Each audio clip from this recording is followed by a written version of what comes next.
You are listening to Horns of a Dilemma, the podcast of the Texas National Security Review, a project of the University of Texas and War on the Rocks.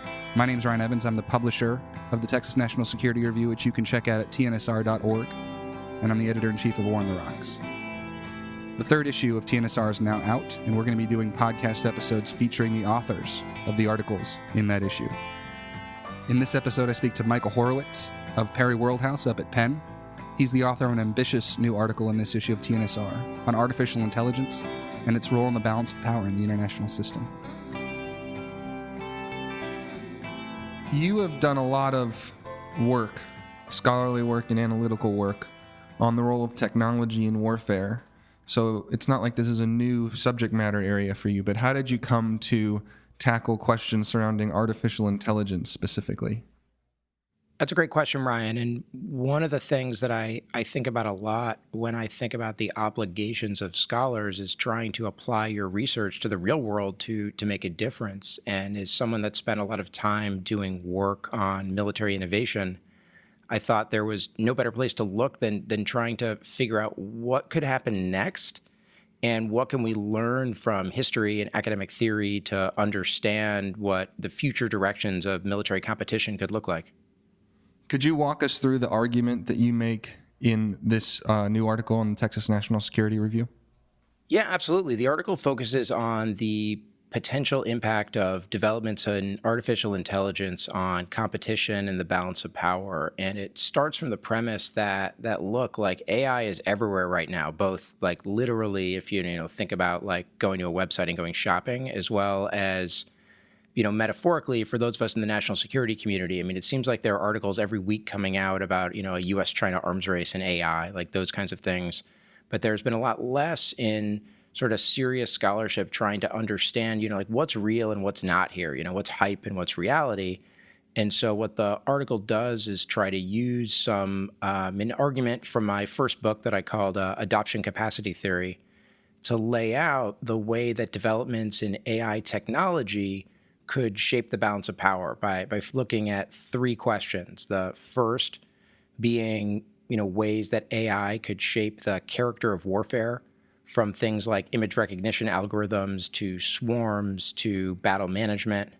The second being thinking about the way that various implementations of AI could shape organizational politics. It's really challenging when you're a leading military like the United States to try to do something differently, and especially to delegate control if it means changing your ways of doing business or deprioritizing communities that have been privileged for a really long time. And so I explore the ways that AI could challenge essentially the bureaucratic priority of things like the fighter pilot community, say, and like what are the implications for that? I mean, the danger, of course, for the U.S. that the U.S. kind of ends up like the British with the battleship, the British with the aircraft carrier, where they invent it, but it's the U.S. and the Japanese that we really credit with figuring out how to use it, because the British were like, oh, airplanes, those are great, those are terrific for finding other battleships that our battleships can then shoot down, whereas the U.S. and the Japanese, thinking about the Pacific, are like, no way, these things are mobile airfields. And so there's a challenge. There's an organizational politics challenge there when you're really good at already doing something. And then the third thing I try to think about is how could these capabilities diffuse? It's common now to talk about dual-use technology and AI coming from Silicon Valley, and like all that's true in a way. But on the other hand, military implementations of the technology might look a little bit different. Everything from encryption possibilities to other sorts of things, or even applications that there aren't analogies for in the civilian world, like say the operational management of a battle and a variety of different forces in a battle. So explore the different how technology that's based more on commercial technology will diffuse much faster in the way that could generate sort of multilateral competition, as lots of different countries with leading AI companies can compete, versus how with developments that are more military oriented, they're likely to spread a lot slower, because if they're only military applications, the profit motive for developing them is smaller, and so it's easier for countries to kind of keep them secret. They diffuse much more slowly, and that's the area where you could see something more bilateral U.S.-China competition. I learned a lot from reading this manuscript.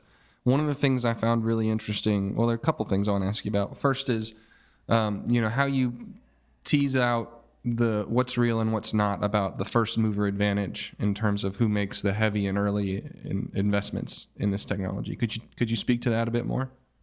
Sure. The first mover advantage, we think about from economics. The company that does the sort of original R&D and invents a product, and sometimes that really pays off. You're Xerox with the photocopier, or you're DuPont with with neoprene or something like that, and the sort of there's a huge first mover advantage, and also in like the corporate case, you get brand recognition, those kinds of things. But what it all depends on is how easy it is for other people to mimic your capabilities. And for technologies that are based in commercial capabilities, and where companies around the world have interests in building them, the first mover advantages tend to be a lot smaller. Think about the developments in anything from like the railroad to the combustion engine to something like web design, where lots of different companies around the world, there are huge markets that you could potentially exploit and invest in from being better at this. And so everybody wants a bite at that apple, and the basic technologies might look pretty similar that the different companies are using, which means the advantage you get from being first can be a lot slower. You can have a fast followers kind of phenomenon. That's really different from something like, say, stealth. Like stealth is the prototypical case of something that the U.S. invents.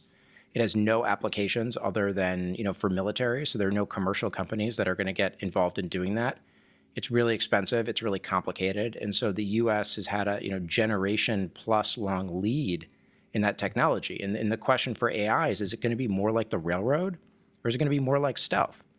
And, my instinct is that it's going to be that it's, different applications will be different, but that there are aspects of this that are a lot more like the railroad, which means first mover advantages are likely to be a lot smaller, which will make it more challenging for, to stay ahead for a country like the U.S. when you implement, new military applications of AI.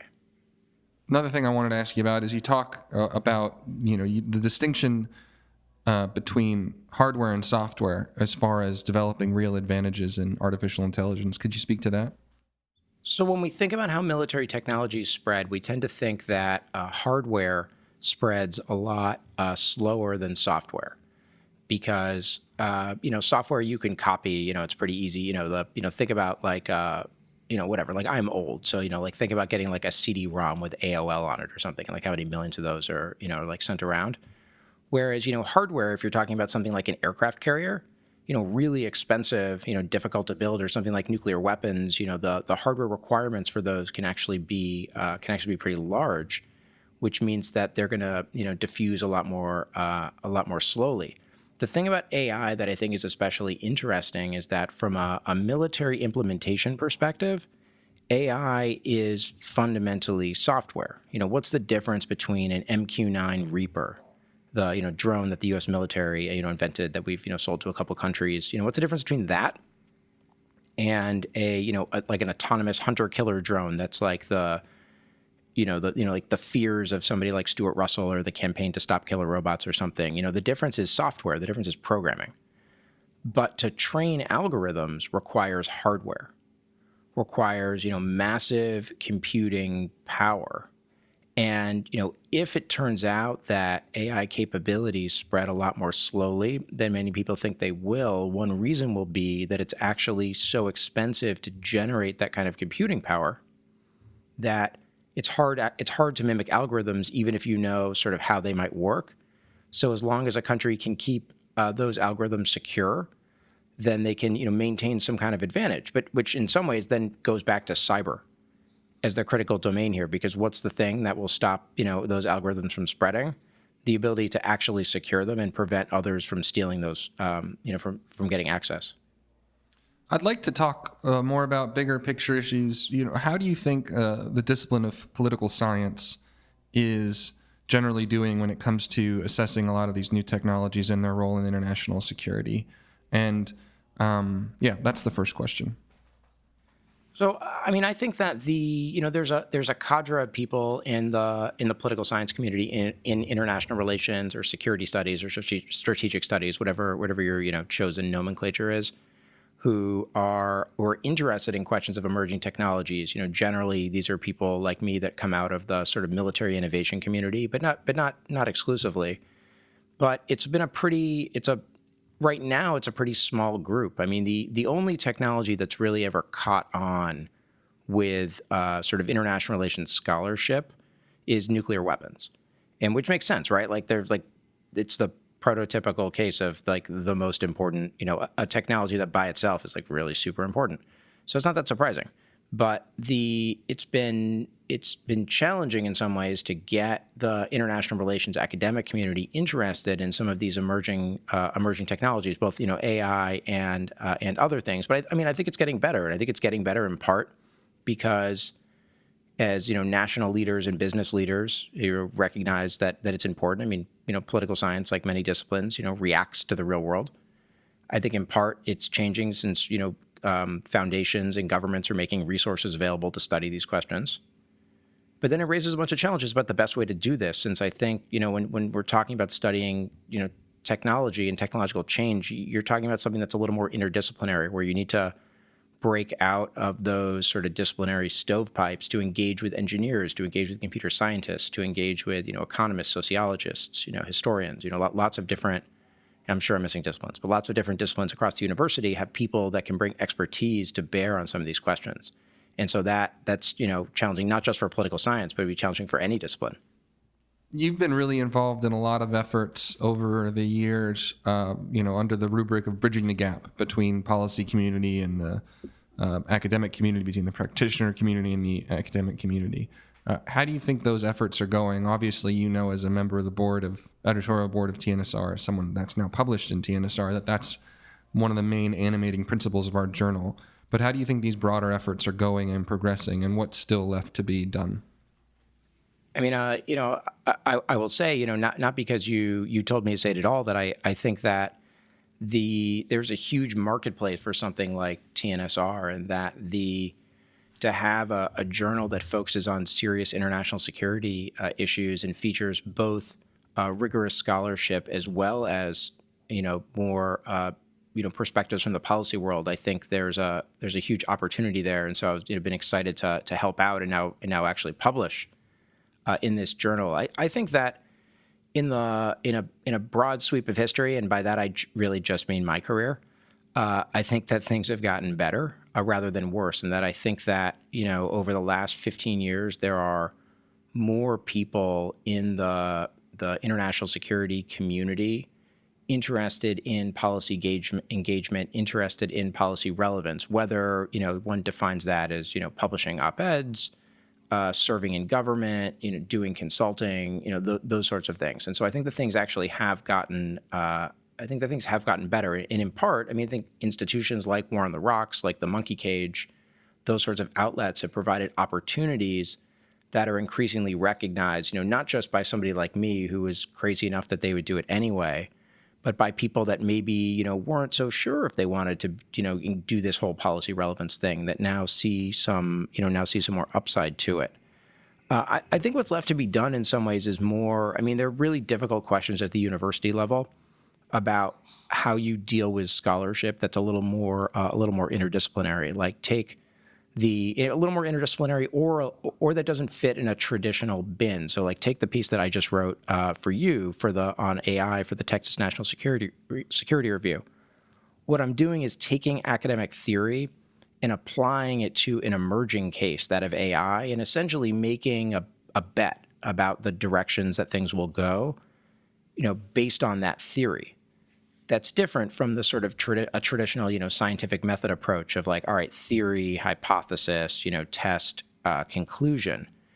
And so, how would that fit? Like, it's easy for me to like sit and do this. Like, I have tenure, but how should we think about this when it comes to younger scholars? I mean, my answer is that we want people who increasingly what we want are people that can walk and chew gum, and the people that are going to be successful in academia over time are going to be people that both can do that rigorous scholarship and can do that engagement with the policy world, which is not to say that that's like right or wrong, but I mean, that's sort of the trend that I'm seeing. But I think that there's certainly more to be done at every university in what I would call translational social science. And with translational social science being the sort of effort of taking academic research and making it accessible to the policy world and drawing out the policy implications.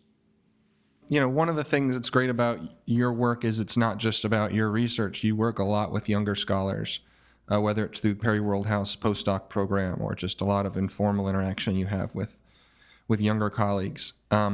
If you were advising someone who was starting a PhD program, really wanted to focus on AI, they're thinking about their prospectus, what would you advise them to focus on right now? Where's the really exciting research to be done on artificial intelligence in the international security context? Wow, that's a great question. Hold on, I'm trying to think about now if there are any students that would be upset if I told you my real answer. No, I think it's okay. I think that, I mean, if you were a PhD student sitting in front of me, asking about doing research on AI and the best way to do that and succeed, if presuming your goal was to get a tenure track academic job, I would probably encourage you to figure out ways to frame the question that are empirical, in that, things that you could methodologically, not like quantitative versus qualitative, but more like, I guess more like epistemology. Sorry to use that word. But more like where you only get to use that word once on this podcast. More like where you have a hypothesis about how the world works, and then you have like evidence that supports or negates that hypothesis. And to figure out, I think those are questions about receptivity to AI. Looking at differences, in the public and how the public feels about things like autonomous cars versus robotic surgery versus maybe like autonomous weapons. What explains that variation? Trying to understand expert communities, both in diplomatic corps and in different MOSs, occupational specialties in the military, in what influences how they think about how AI will work, and what are the potential applications they think will be most useful.